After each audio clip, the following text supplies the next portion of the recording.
കൂട്ടുകാരെ, ഇന്ന് ഞാൻ നിങ്ങളോട് പറയാൻ പോകുന്നത് മഴവില്ലിനെ കുറിച്ചാണ്.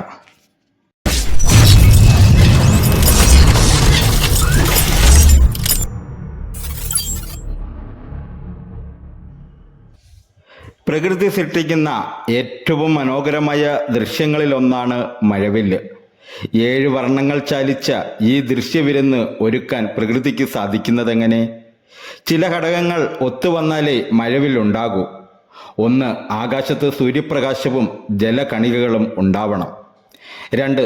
സൂര്യനും ഈ ജലകണികകളും നിരീക്ഷകന്റെ ഇരുവശങ്ങളിലുമായി എതിർദിശകളിൽ വരണം.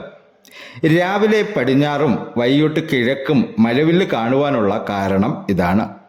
വയലറ്റ്, ഇൻഡിഗോ, നീല, പച്ച, മഞ്ഞ, ഓറഞ്ച്, ചുവപ്പ് എന്നിങ്ങനെയുള്ള മഴവില്ലിലെ 7 വർണ്ണങ്ങൾ ചേർന്നതാണ് സൂര്യപ്രകാശം. പ്രിസം ഉപയോഗിച്ച് നടത്തിയ പരീക്ഷണങ്ങളിലൂടെ 1666 ന്യൂട്ടനാണ് ഇത് കണ്ടെത്തിയത്. വായുവിൽ തങ്ങി നിൽക്കുന്ന ജലകണികകൾ പ്രിസങ്ങളെപ്പോലെ പ്രവർത്തിച്ച് സൂര്യപ്രകാശത്തെ അതിൻ്റെ ഘടകവർണ്ണങ്ങളായി വേർതിരിക്കുന്നതാണ് മഴവില്ലിന് കാരണമെന്ന് ചുരുക്കി പറയാം. പ്രകാശത്തിന് വായുവിലൂടെ സഞ്ചരിക്കുന്ന അത്ര എളുപ്പമല്ല സാന്ദ്രത കൂടിയ പ്രിസത്തിലൂടെ സഞ്ചരിക്കാൻ. അതിനാൽ പ്രിസത്തിൽ പ്രവേശിക്കുമ്പോൾ അത് വേഗം കുറയുകയും തൽഫലമായി വളയുകയും ചെയ്യും. ഇതാണ് അപവർത്തനം. പ്രിസത്തിനുള്ളിൽ കയറിയ പ്രകാശം പുറത്തു കടക്കുമ്പോൾ വീണ്ടും അപവർത്തനത്തിന് വിധേയമാകുന്നു. സൂര്യപ്രകാശത്തിലെ ഓരോ ഘടകവർണ്ണത്തിലുള്ള പ്രകാശവും വ്യത്യസ്ത വേഗത്തിലാണ് സഞ്ചരിക്കുന്നത്. സത്യത്തിൽ വ്യത്യസ്ത തരംഗദൈർഘ്യമാണ് വ്യത്യസ്ത നിറങ്ങളുടെ അടിസ്ഥാനം. തരംഗദൈർഘ്യം കുറവുള്ള നീലയ്ക്ക് വേഗത കുറവായതിനാൽ അത് പ്രിസത്തിലോ ജലകണികകളിലോ കയറുമ്പോൾ കൂടുതൽ വളയുന്നു. നീലയിൽ നിന്നും ചുവപ്പിലേക്ക് വരുമ്പോൾ തരംഗദൈർഘ്യം ക്രമമായി കൂടി വരുന്നു. ഒപ്പം വേഗതയും ക്രമത്തിൽ കൂടുന്നു. അതിനനുസരിച്ച് അപവർത്തനം കുറയുന്നു. ഇതിൻ്റെ ഫലമായി സൂര്യപ്രകാശത്തിലെ സപ്തവർണ്ണങ്ങൾക്കും ഇതേ ക്രമത്തിൽ വ്യത്യസ്ത അളവിലുള്ള അപവർത്തനം സംഭവിക്കുന്നത്. അതിനാൽ പ്രിസത്തിൽ നിന്നോ ജലകണികകളിൽ നിന്നോ പുറത്തു വരുന്ന ധവളപ്രകാശം മഴവില്ലിൽ കാണുന്ന സപ്തവർണ്ണങ്ങളായി വേർപിരിയുന്നു. ഇതാണ് പ്രകീർണനം. മഴവില്ല് ഉണ്ടാകുന്നത് പ്രകീർണനം വഴിയാണ്. ഇവിടെ പ്രകീർണനം ഉണ്ടാകുന്നത് ജലകണികയ്ക്കുള്ളിൽ വെച്ച് സൂര്യപ്രകാശത്തിന് സംഭവിക്കുന്ന 2 പ്രതിഭാസങ്ങൾ മൂലമാണ്. ഒന്ന് അപവർത്തനം തന്നെ.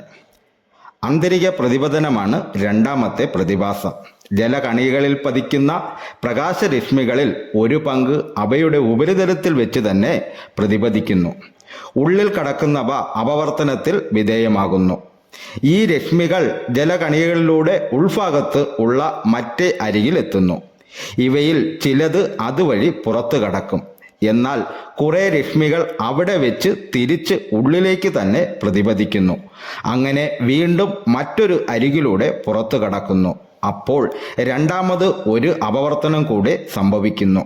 ഇങ്ങനെ ജലകണികകളിൽ വെച്ച് പ്രകാശരശ്മികൾക്ക് 2 തവണ അപവർത്തനവും 1 തവണ പ്രതിപർത്തനവും സംഭവിക്കുന്നത് കൊണ്ടാണ് പ്രകീർണനം സംഭവിക്കുന്നത്. പ്രകീർണനമാണ് മഴവില്ല് ഉണ്ടാക്കുന്നത്. അപവർത്തനവും ആന്തരിക പ്രതിപതനവും എങ്ങനെയാണ് പ്രകീർണനത്തിനും അതുവഴി മഴവില്ലിനും ഇടയാക്കുന്നത് എന്ന് നോക്കാം.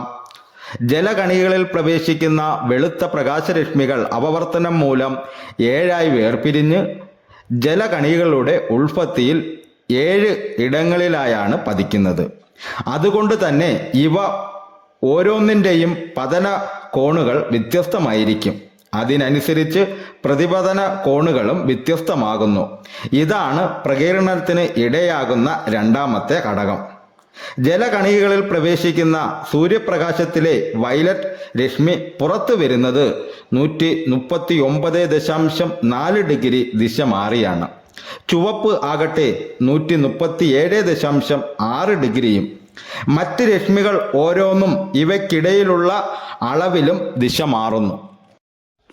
പുറത്തു വരുന്ന രശ്മികളിൽ പുറം ഭാഗത്ത് ചുവപ്പും ഉൾഭാഗത്ത് വയലറ്റുമാണെന്ന് ഈ ദൃശ്യം നിരീക്ഷിച്ചാൽ നമുക്ക് മനസ്സിലാക്കാം.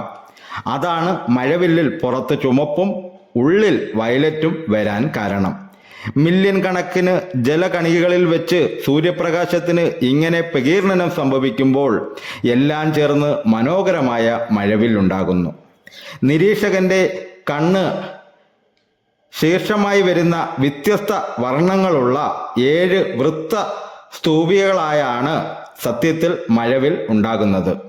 എന്നാൽ നമ്മുടെ കണ്ണിന്റെ ത്രിമാന കാഴ്ചയിലെ പരിമിതി കാരണം ചുവപ്പ് മുതൽ വയലറ്റ് വരെയുള്ള വർണ്ണം 7 വൃത്തങ്ങളായാണ് നാം അവയെ കാണുന്നത്.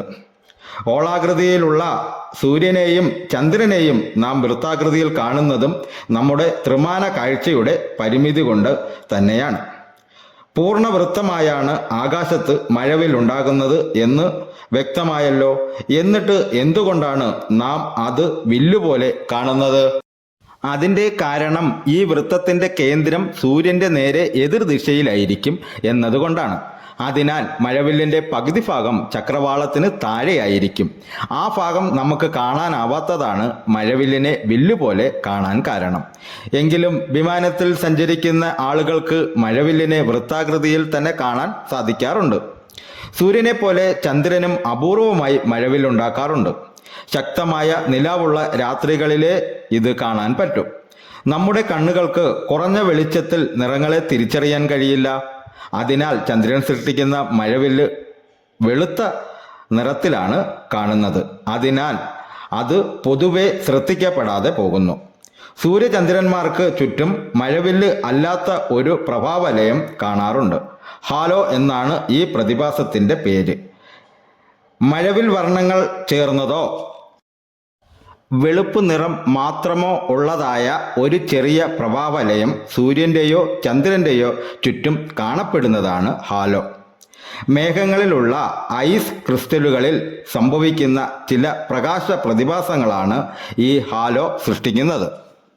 ഈ വീഡിയോ എല്ലാ കൂട്ടുകാർക്കും ഇഷ്ടമായി കാണുമെന്ന് ദൈവനാമത്തിൽ വിശ്വസിച്ചു കൊള്ളുന്നു. ഈ ചാനൽ ആദ്യമായി കാണുന്ന കൂട്ടുകാരാണെങ്കിൽ ഈ ചാനൽ സബ്സ്ക്രൈബ് ചെയ്യുക, ലൈക്ക് ചെയ്യുക, കമൻറ്റ് ചെയ്യുക, ഷെയർ ചെയ്യുക.